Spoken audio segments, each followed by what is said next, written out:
Live from Juba, on air and online. This is iRadio News. Hello, good morning. This is iRadio News. First, here are the headlines. The Transitional National Legislative Assembly is making a move to question the Interior Minister over the newly introduced traffic regulations and fees imposed by the Traffic Police Department, declaring them as illegal and unjustified burden on citizens. The Minister of Foreign Affairs and International Cooperation, Ambassador Monday Semaya Kumba, says South Sudan and Sudan have agreed to review the status of citizens in both countries and to find amicable solutions to the challenges they face. And elsewhere, a rebel leader in Eastern Democratic Republic of Congo says his fighters will withdraw from a key city at the request of US. These are stories and more coming to you in this news bulletin with me, Lasuba Memo, and now the news in detail.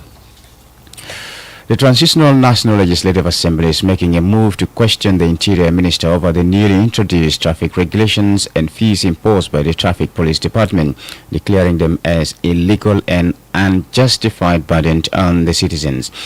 During a heated parliamentary sessions yesterday, lawmakers said the measures contradict laws enacted by Parliament and were introduced without legal authority. Members of Parliament say the directives issued by the Director of Traffic Police, Major General Con John Accord, introduced new charges for driving tests and changed the renewal periods for vehicle registration, logbooks and driving licenses in violation of existing laws. Mayom County MP Jael Tho accused the traffic police leadership of imposing measures aimed at extorting money from the public. He criticized the introduction of a mandatory driving test certificate that applies even to holders of valid driving licenses and must be renewed every 6 months, describing the move as unlawful and widely opposed by lawmakers and human rights activists. Though further stated that the Traffic Police Director violated a parliamentary amendment passed 2 years ago which made vehicle registration logbooks permanent rather than subject to annual renewal.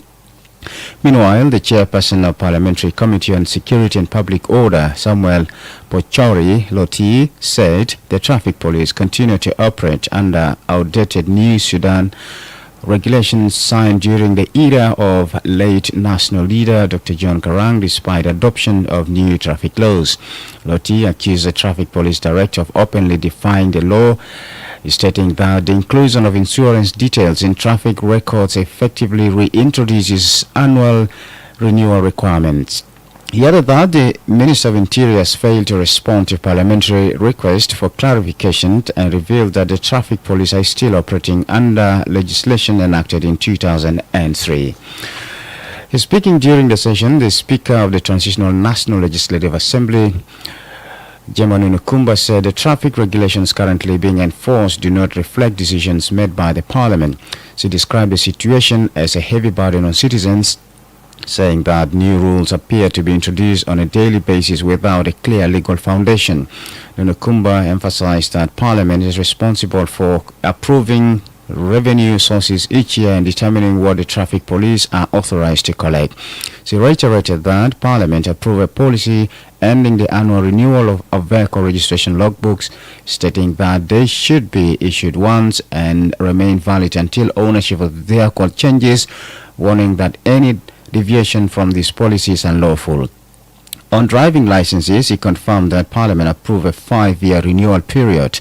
The Speaker called for the Minister of Interior to be questioned, saying that the continued enforcement of these requirements would worsen the hardship already faced by citizens. She also raised concerns over increasing and inconsistent requirements, including permits for tinted vehicle windows, adding that the Parliament will resolve the issue and holding those responsible to account. The Minister of Foreign Affairs and International Cooperation, Monday Semaya Kumba, says South Sudan and Sudan have agreed to review the status of citizens in both countries and to find amicable solutions to the challenges they face. The agreement followed a meeting between Ambassador Kumba and Sudan's Minister of Interior, Babekar Samra. The two officials discussed challenges affecting citizens of both countries, particularly issues related to immigration and residency. They agreed that the relevant authorities in South Sudan and Sudan work together to address these concerns. The ministers also emphasized the importance of exchanging official visits and activating existing agreements and memoranda of understanding between the two countries. Speaking after the meeting yesterday, Ambassador Kumba said the discussions focused on the situation of South Sudanese citizens in Sudan and Sudanese citizens in South Sudan.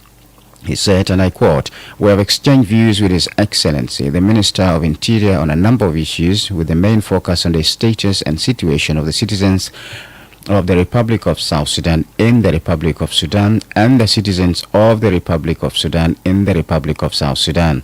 He added that both sides agreed to form a joint committee to review the status of citizens in the two countries and develop amicable solutions to the challenges they are facing. The Minister of Finance and Planning has held discussions with the Director General of the National Bureau of Statistics, Ting Mayai, on strengthening South Sudan's national statistical system. Dr. Agustino Ting Mayai met with the Minister, Dr. Barnaba Cholbak, at his office, accompanied by consultants supporting the national statistics system, including a representative from the East African Community on Tuesday. The discussions focused on how the Minister of Finance and Planning can support the operations of the National Bureau of Statistics, particularly improving data collection, analysis, and reporting.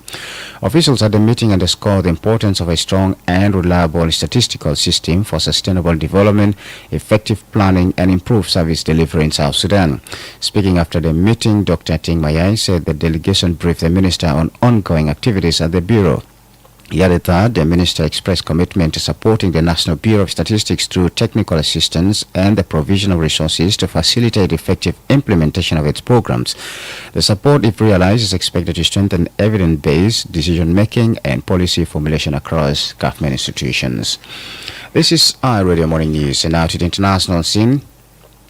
A rebel leader in Eastern Democratic Republic of Congo says his fighters will withdraw from a key city at the request of the U.S. Corneille Nangaa statement came days after U.S. Secretary of State Marco Rubio said the capture of Vera by rebel forces violated a peace deal and the U.S. would take action to ensure promises made to the president are kept. Nangaa said that rebel forces would pull out of the city as a trust-building measure. The U.S. accuses Rwanda of backing the rebels. Rwanda denies the allegation, but its President Paul Kagame signed a peace accord on 4th of December with his dear Congo counterpart Felix Tshisekedi at a ceremony in Washington hosted by Trump. And U.S. President Donald Trump has said he is ordering a total and complete blockade of all sanctioned oil tankers going into and out of Venezuela. In a post on Truth Social, he said Venezuela leader Nicolas Maduro's government had been designated as a foreign terrorist organization and accused it of stealing U.S. assets as well as terrorism, drug smuggling, and human trafficking. His remarks came a week after the U.S. seized an oil tanker off the coast of Venezuela. In a statement, Venezuela's government said it rejected Trump's grotesque threat. In his post, Trump said Venezuela was completely surrounded by the largest armada ever assembled in the history of South America. This is iRadio Morning News, and to end this bulletin, here is a recap of the headlines.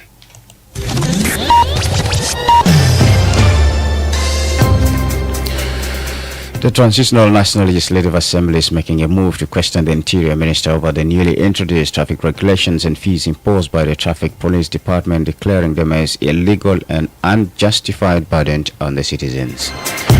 The Minister of Foreign Affairs and International Cooperation, Monday Simaya Kumba, says South Sudan and Sudan have agreed to review the status of citizens in both countries and to find amicable solutions to the challenges they face. And also, a rebel leader in Eastern Democratic Republic of Congo says his fighters will withdraw from a key city at the request of the U.S.